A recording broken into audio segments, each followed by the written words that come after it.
Welcome back, yogis, to Yoga Sutra Now. I'm Jai Subram, and with me is Naharma Carmen, physical therapist, yoga practitioner, and educator to yoga teachers. Today's show has been all about stepping into the practice after having a baby. And what happens, I understand, I'm not a woman, but from having a baby, I know the whole pelvic floor gets weakened and stretched out. And this is the first thing we want to address when we're getting back to the program. And I know you're an expert on this area. Can you share some tips for zipping all of that up?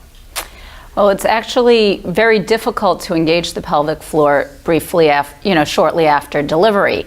And so some ways to bring it back into your practice is to begin to engage it in an inverted position where those muscles that function as a sling supporting your internal organs, by inverting, you take those internal organs and you dump them off the pelvic floor.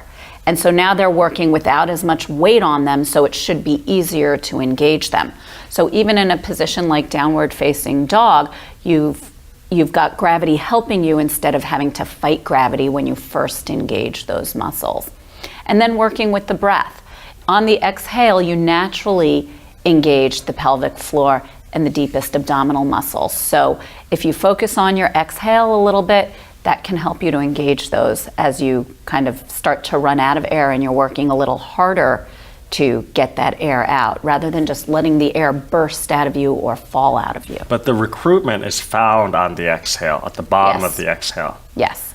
And then you want to keep it engaged once you've found it. So you're not holding your breath once you've exhaled. You're maintaining tension in those muscles, but letting it up slightly as you inhale. We call that an eccentric contraction, where you're maintaining tension in the muscle as the muscle gets longer.